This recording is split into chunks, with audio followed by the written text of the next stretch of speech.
Every race you play in Wreckfest can be summed up in a series of cursory reactions. It's rare that you'll make these decisions consciously. Hours, cunning, and sometimes a whole lot of luck is all it takes to get a win in these races. Today I'll break down the following race you're about to watch in painstaking detail and show you the consequences of being able to combine what I've learned from each lap. This should give you a good example of many different aspects of racing well, from line choice to weight transfer, blocking off other racers and stressing them to breaking point, then combining the lines I've learned to pull out a win. This is the anatomy of Wreckfest. Let's get started.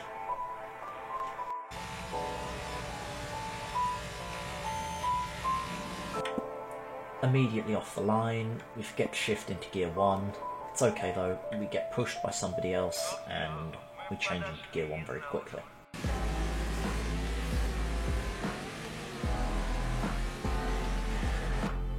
Coming into the first corner, we hit the tyre bank on our left hand side here. This will get rid of it for the second lap. We're all coming in at fairly slow speed on this corner, so it's okay to hit it and lose some speed. The only thing this will do is speed us up for the second lap.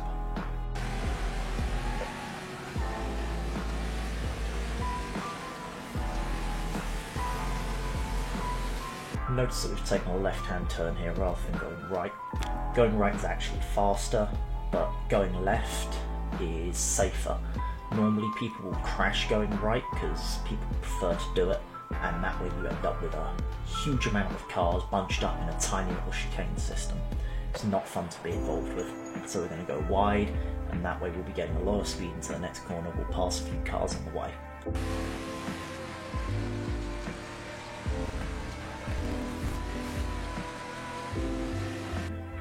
Coming out of that corner there, we're going a lot faster than every other racer, so we don't have to worry about cars coming from our right hand side. They also appear to have had a little crash if you look on the minimap. I'll zoom that in for you. With all this extra speed we have, we're going to use it to get past Gong Farmer as quickly as possible.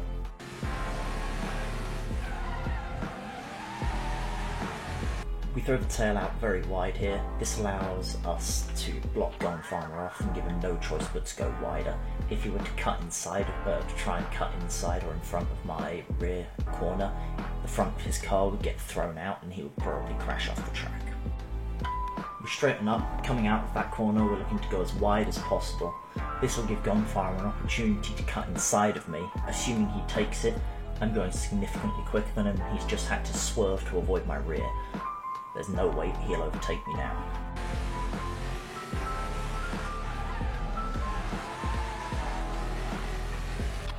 Gong Farmer did cut inside as expected, however he gained a load of speed. I throw the rear out, blocking him off my front. Let's watch that again.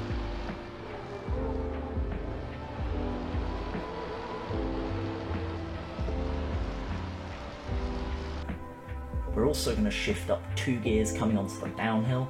The downhill puts less weight on the wheels, so it allows the engine to run at a higher RPM. We also have to shift less on the straight then, and we'll probably be a bit quicker. First lap I'm experimenting a bit, trying to figure out what the best lines are and what better ways of accelerating there are.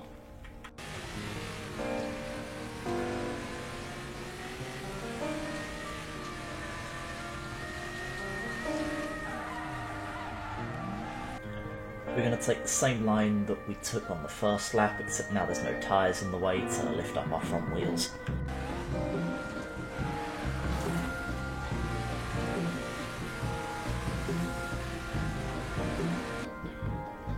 Gong Farmer's come back and he's not best pleased with me blocking his front off like that. We're going to deal with him real quick and then move up into this chicane. You'll see what I mean by you come out slow, but it's a lot faster to actually take this route. We're going to take it for the rest of the race as of now.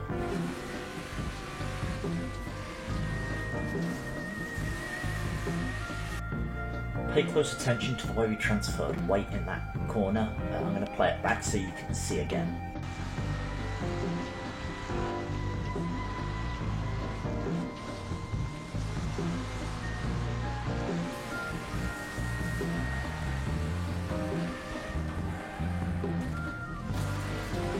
I was going to slow down for Zubrik, but Gong Farmer rams me and he's still not best pleased with me, so I figured we should probably make way and get the hell out of the way of him.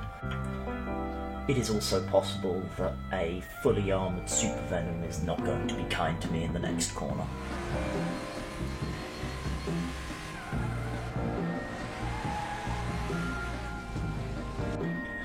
We're doing another little experimentation here. I've shifted up quite early, theory being that I'll have higher revs. I didn't seem to need to get out of 5th gear, so hopefully we'll be changing into 5th as we get to the bottom of the hill without having to short shift.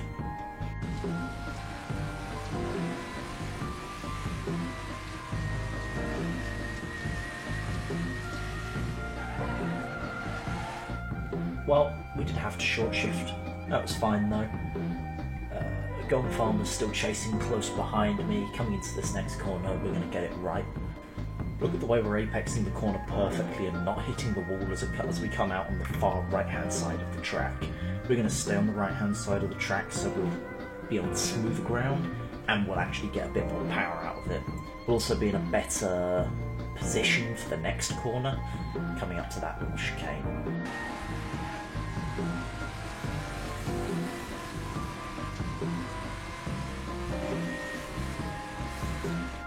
The line I take for this chicane next is almost perfect.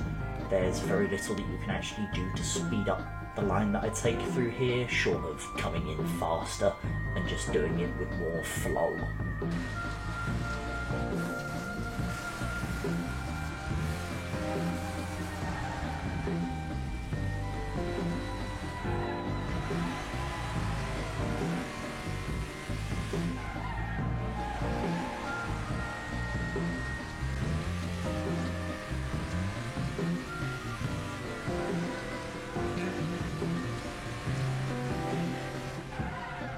So right there we set a 37.401 lap time.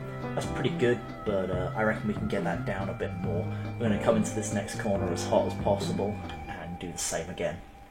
I'm trying to leave the corners a little bit longer now so that you can see more of the weight transfer happening. When the video pauses, it's very difficult to get a gauge for the way the vehicle's rolling.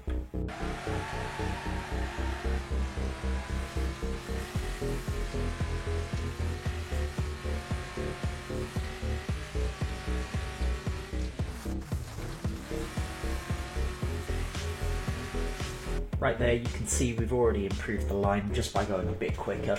We've done the exact same movements though.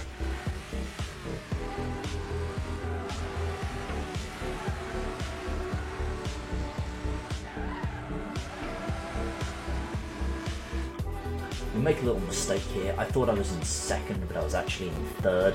And I do the shift up twice again. I want to see if that's faster or not. And now I'm right up behind the person in 1st. We may be able to catch up to him. By changing up into 5th, it does actually make us much quicker than he is. I don't know whether that's a combination of the fact that I'm in a very quick accelerating car compared to his very well handling car, or if it is actually quicker. It doesn't feel faster, it sounds like the engine's bogging down, so I don't do it again.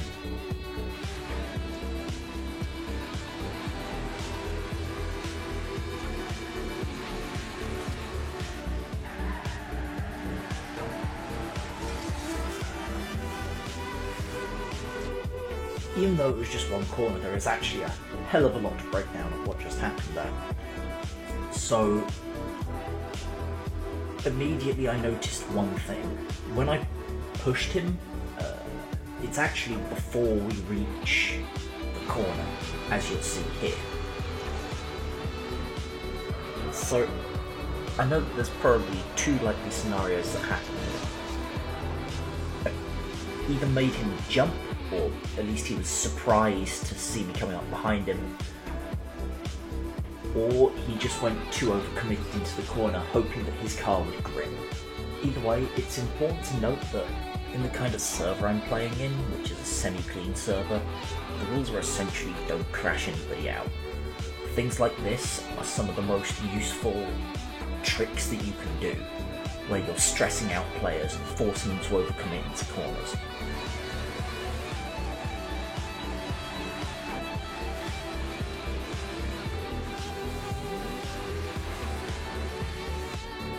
We're also staying right behind him the whole time. We're not giving him an inch of room to manoeuvre.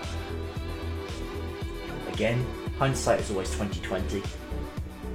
But my basically thought on it was he was surprised by that.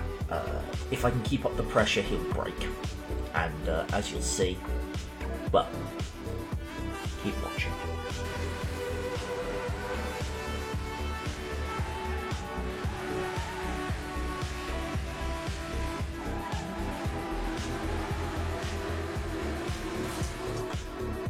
We're going to ignore the person in the chat.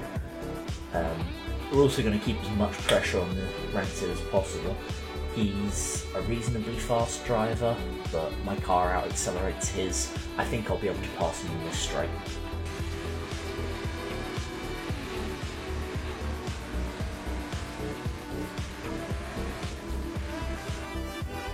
He did a very good job blocking us on that straight, even forcing me to slow down at a couple of points.